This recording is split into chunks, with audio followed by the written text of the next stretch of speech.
ભાઈઓ બહેનો, આજ જ્યારે હું અહીંયા આવ્યો છું આપણા જસુભાઈ રાઠવાના ચૂંટણી પ્રચારમાં, એ વખતે હું આપ સૌને કહેવા માંગુ છું કે જસુભાઈ રાઠવાના નામ સામે કમરના નિશાન પર દબાવેલો એક એક વોટ આપણા નરેન્દ્રભાઈને ત્રીજી વાર વડાપ્રધાન બનાવવાનો છે.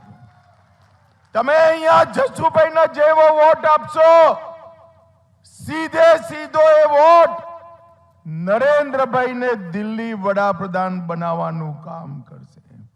ભાઈઓ બહેનો, નરેન્દ્રભાઈએ ગુજરાતથી જઈ સમગ્ર દેશની અંદર વિકાસ, સુશાસન, સુરક્ષા, સ્વાસ્થ્ય, સમૃદ્ધિ અને શિક્ષણનું કામ સમગ્ર દેશની અંદર. હું સમગ્ર દેશનો પ્રવાસ કરી ત્રીજા ચરણમાં ગુજરાત પહોંચ્યો છું. પૂર્વ જઈએ, પશ્ચિમ જઈએ, ઉત્તર જઈએ, દક્ષિણ જઈએ તો એક જ અવાજ સંભળાય છે, મોદી મોદી મોદી મોદી. ચારે બાજુ નરેન્દ્રભાઈને, આપણા ગુજરાતના નેતા નરેન્દ્રભાઈને વડાપ્રધાન બનાવવાનો સંકલ્પ દેખાય છે. મિત્રો, આજ હું અહીંયા આવ્યો છું ત્યારે આપણી સામે ગુજરાતમાં કોંગ્રેસ પાર્ટીને ઇન્ડી એલાયન્સ ચૂંટણી લડે છે. જીતવાના તો છે જ નહીં એ, પરંતુ ભગવાન ન કરે જીતી જાય તો હું છોટા ઉદેપુરની જનતાને પૂછવા માંગુ છું, વડાપ્રધાન કોણ બનશે? ભાઈ, અમારું તો ચોખ્ખો હિસાબ છે, ભાજપા જીતશે અને નરેન્દ્રભાઈ વડાપ્રધાન બનશે. આ ઇન્ડી એલાયન્સ એ જીતે તો વડાપ્રધાન કોણ બને? ભાઈ, કોઈને નામ ખબર છે? હું પૂછું છું, શરદ પવાર બની શકે? અરે જોરથી બોલો, બની શકે? આ મમતાબેન બની શકે? યા સ્ટાલિન બની શકે? ચંદ્રબાબુ નાયડુ આપણી જોડે આવી ગયા છે, ઉદ્ધવ ઠાકરે બની શકે? અને છેલ્લે એક નામ કહું છું, રાહુલ બાબા બની શકે? અરે કેમ હસો છો ભાઈ? હસવા જેવું શું છે? એ કોંગ્રેસ પાર્ટીના મોટા નેતા છે. એક પત્રકારે ઇન્ડી એલાયન્સના નેતાને પૂછ્યું કે ભાઈ કો વડાપ્રધાન કોણ બનશે? તો થોડા મૂંઝાઈ ગયા. પછી કઈ જવાબ ના આવડ્યો, એ કે બધા વારા ફરથી એક એક વર્ષ બનીશું. અલા અક્કલના ઓથમીરો, આ ભાગીદારી પેઢી નથી, દેશ ચલાવવાનો છે, દેશ ચલાવવાનો છે. ભાઈઓ બહેનો, એક એક વર્ષ સત્તાનો બટવારો કરવા વાળું આ ઇન્ડી એલાયન્સ, ઘમંડિયા ગઠબંધન, મને કહો દેશને સુરક્ષિત રાખી શકે? જોરથી બોલો, રાખી શકે? કોરોના જેવી આફત આવે તો દેશને બચાવી શકે? કાશ્મીરમાંથી આતંકવાદનો સફાયો કરી શકે? આદિવાસીઓનું કલ્યાણ કરી શકે? મિત્રો, એ લોકો કેવળ ને કેવળ જૂઠું બોલવાનું કામ કરી શકે. હમણાં રાહુલ બાબા એન્ડ કંપનીએ ચલાવ્યું છે કે નરેન્દ્રભાઈ આવશે તો અનામત જતી રહેશે. કેમ જતી રહેશે? કેમને 400 પારનો નારો અનામત છીનવી લેવા માટે આપ્યો. અરે રાહુલ બાબા, કોઈ સલાહકાર તો સારા રાખો. રાહુલ બાબાને ગમ નથી પડતી. 2014માં પણ નરેન્દ્રભાઈ જોડે પૂરી બહુમતી, 19માં પણ નરેન્દ્રભાઈ જોડે પૂરી બહુમતી થી. ક્યારે નરેન્દ્રભાઈએ એસસી, એસટી, ઓબીસીની અનામત હટાવવાનું કામ નથી કર્યું. ભાઈઓ બહેનો, હું આજ મોદીની ગેરંટી છોટા ઉદયપુર વાળાઓને કહીને જઉં છું, જ્યાં સુધી ભારતીય જનતા પાર્ટી શાસનમાં છે, અનામતને કોઈને હાથ લગાવવાનો અધિકાર નથી. આ અધિકાર એસસી, એસટી, ઓબીસી ભાઈઓનો છે અને અધિકાર એમનો અબાધિત રહેવાનો છે. એસટી, એસસી, બક્ષી પંચના અનામત પર કોઈએ ડાકો નાખ્યો હોય, કોઈએ લૂંટ મચાવી હોય તો કેવળ ને કેવળ ઇન્ડી એલાયન્સ. ભાઈઓ બહેનો, કર્ણાટકમાં એમની સરકાર બની અને એમની સરકારે 4% મુસલમાનોને આરક્ષણ આપ્યું, રિઝર્વેશન આપ્યું, અનામત આપી.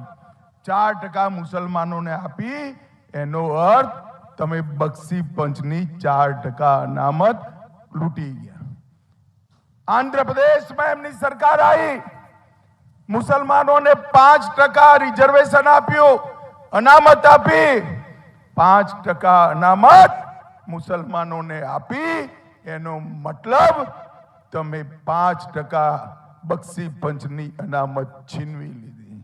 ભાઈઓ બહેનો, આ રાહુલ બાબા એન્ડ કંપની જો દેશમાં સત્તા પર આવશે તો મુસ્લિમ અનામત આપી એસસી, એસટી, ઓબીસી ની અનામત છીનવી લેશે. ભાઈઓ, આજ હું અહીંથી રાહુલ બાબાને કહેવા માંગુ છું, સૌથી પહેલા સ્પષ્ટતા કરો કે કર્ણાટક અને આંધ્રપ્રદેશમાં જે મુસલમાનોને અનામત આપી છે, એસટી, એસસી અને બક્ષી પંચના ભોગે આપી છે, એ અનામત તમે પાછી લેવા માંગો છો કે નથી લેવા માંગતા? આ તો ઉલટા ચોર કુટવાલ કો દાંટે. ભાઈઓ બહેનો, એમને અનામત લઈ લીધી અને મોદી સાહેબ પર આરોપ લગાવે છે.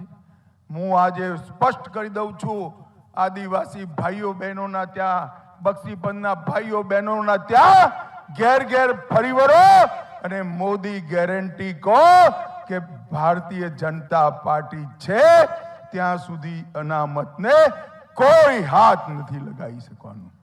ભાઈઓ બહેનો, મને કહો ભાઈ, આ કાશ્મીર આપણું ખરું કે નહીં? જરા જોરથી બોલો. શું બોલો છો ભાઈ?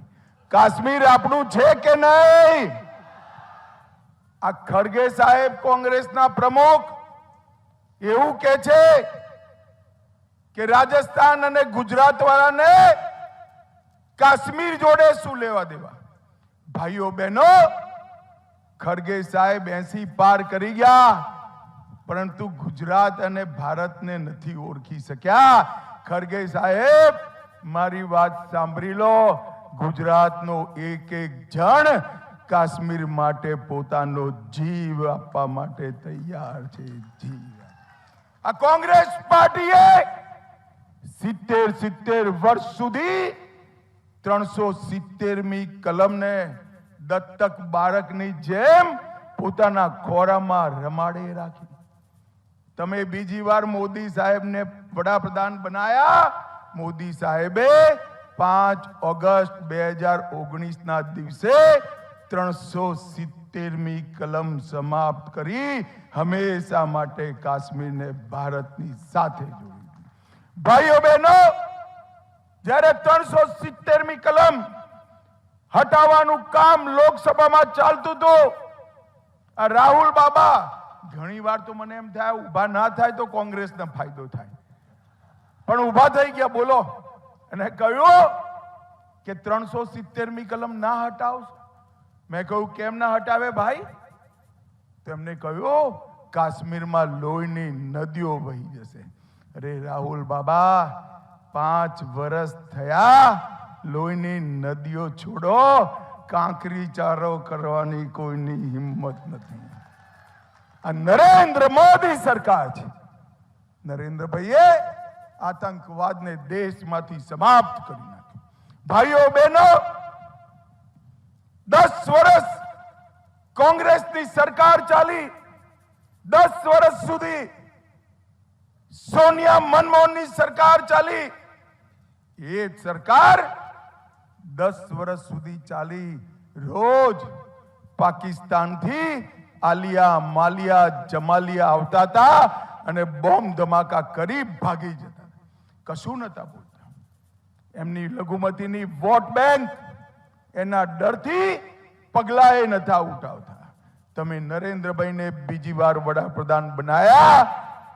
ઉરી ને પુલવામામાં હુમલો થયો, 10 દિવસમાં નરેન્દ્રભાઈએ એર સ્ટ્રાઇક અને સર્જિકલ સ્ટ્રાઇક કરી પાકિસ્તાનના ઘરમાં ઘૂસી આતંકવાદીઓનો સફાયો કરવાનું કામ નરેન્દ્ર મોદીજીએ કર્યું.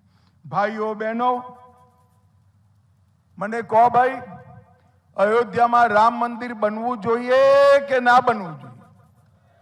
જોરથી બોલો, બનવું જોઈએ કે ના બનવું જોઈએ? 70 વર્ષથી આ કોંગ્રેસ પાર્ટી રામ મંદિરના મુદ્દાને લટકાઈને રાખ્યો. તમે મોદી સાહેબને બીજી વાર વડાપ્રધાન બનાયા. મોદી સાહેબે 5 જ વર્ષમાં કેસે જીત્યો, ભૂમિપૂજને કર્યું અને પ્રાણ પ્રતિષ્ઠા કરી જય શ્રી રામ કરી કાઢ્યું. ભાઈઓ બહેનો, આ રાહુલ બાબા, એમની બેન પ્રિયંકા, માતાજી સોનિયાબેન, બધાને આપણે આમંત્રણ ભેજ્યું હતું. આ કેજરીવાલને મોકલ્યું હતું,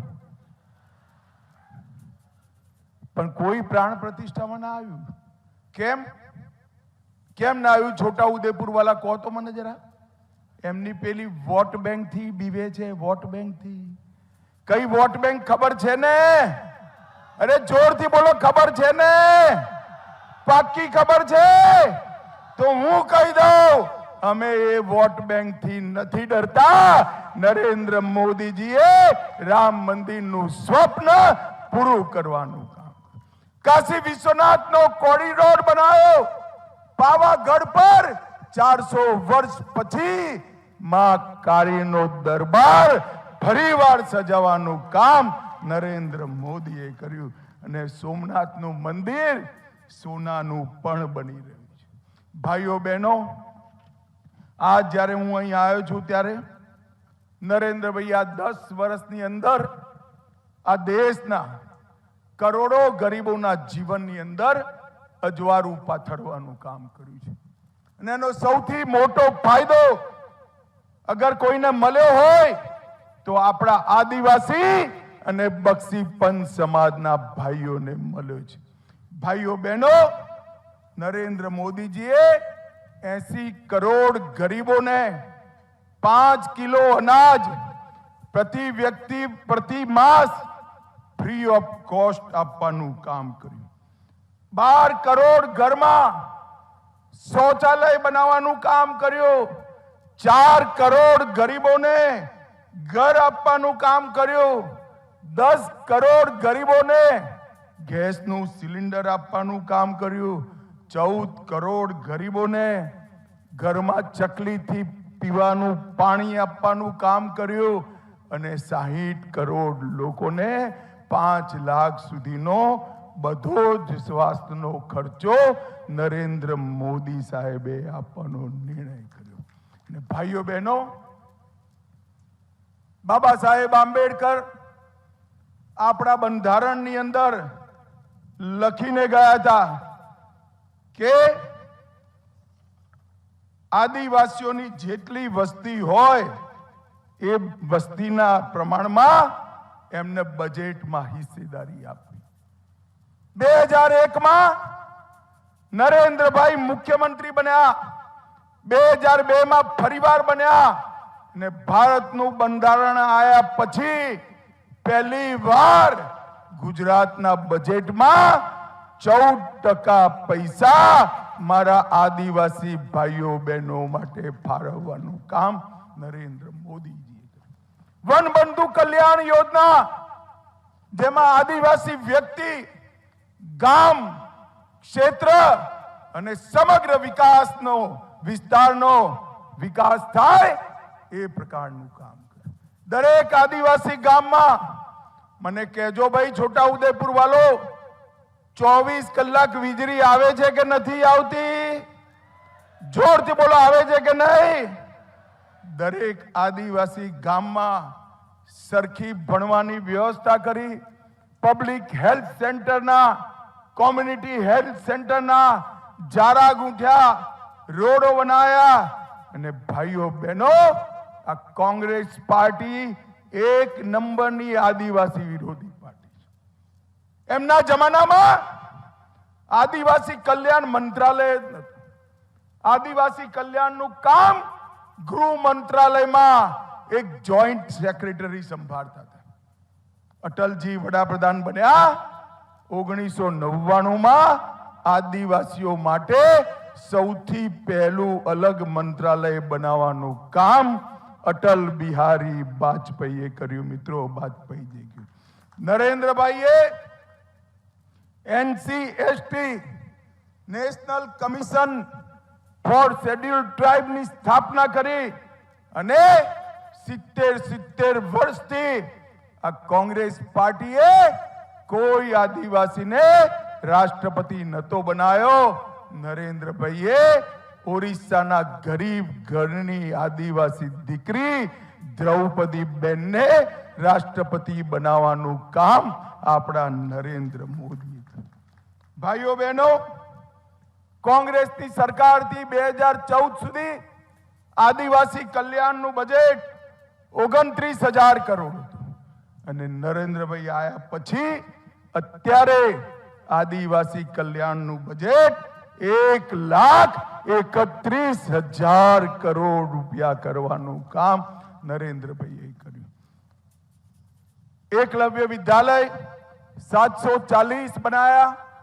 1 લાખ બાળકો એ રેસિડેન્શિયલ સ્કૂલમાં ભણે છે. 40,000 શિક્ષકોની ભરતી કરી. 75,000 કરોડ રૂપિયા ડિસ્ટ્રિક્ટ મિનરલ ફંડ માટે આપ્યા. નર્મદા જિલ્લામાં બિરસા મુંડા આદિવાસી યુનિવર્સિટી બનાવી. ગોધરામાં ગુરુ ગોવિંદ આદિવાસી યુનિવર્સિટી બનાવી અને આદિવાસીઓ માટે મ્યુઝિયમ બનાવવાનું કામ પણ નરેન્દ્ર મોદીજી કર્યું. ભાઈઓ બહેનો, આ કોંગ્રેસ પાર્ટી રાહુલ બાબાના નેતૃત્વમાં ચુનાવ લડે છે. એમના નેતા રાહુલ બાબા છે. અમેઠી હાર્યા એટલે વાયનાડ ગયા. હવે વાયનાડે હારવાના છે એટલે અમેઠી જવાની જગ્યાએ પાછા રાયબરેલી ગયા. રાહુલ બાબા, મારી એક સલાહ સાંભળી લેજો. પ્રોબ્લેમ સીટમાં નથી, તમારામાં છે. રાયબરેલીએ તમે પ્રચંડ બહુમતીથી હારવાના છો. ગમે ત્યાં ભાગો, જનતા તમને શોધે છે. ભાઈઓ બહેનો, આ કોંગ્રેસ પાર્ટી દેશનું વિભાજન કરવા માંગે, ઉત્તર ભારત દક્ષિણ ભારતના ભાગલા કરવા માંગે. આ કોંગ્રેસ પાર્ટીના હાથમાં આ દેશ ના સોંપાય. જ્યારે નરેન્દ્રભાઈ ત્રીજી વાર મુખ્યમંત્રી બનવાના હોય ત્યારે સમગ્ર ગુજરાતની જનતાની જવાબદારી છે કે ફરી એકવાર ત્રીજી વાર 26 સીટો પર કમર ખીલાવાનું. મને કહો ભાઈ, છોટા ઉદેપુર વાલા સૌ લોકો આપણા જસુભાઈ, આગળ આવો ભાઈ, જસુભાઈને પ્રચંડ બહુમતથી જીતાડશો? અરે જોરથી બોલો, જીતાડશો? કમરના નિશાન પર બટન દબાવશો? મોદી સાહેબને ત્રીજી વાર વડાપ્રધાન બનાવશો? 400 પાર કરાવશો? 26 સીટો કમર ખીલશે? તો મારી સાથે બંને હાથ ઉઠાવો, બંને હાથ. વિજયના વિશ્વાસની મુઠ્ઠી ભીંચો અને પ્રચંડ અવાજે બોલીએ, ભારત માતા કી જય શ્રી રામ, જય જય શ્રી રામ. વંદે વંદે વંદે. આ ધોમધક્કા તાપમાં આટલી મોટી સંખ્યામાં જસુભાઈને આશીર્વાદ આપવા માટે આપ સૌ આયા. આપનો હૃદયપૂર્વક ખૂબ ખૂબ ધન્યવાદ, પ્રણામ, નમસ્કાર.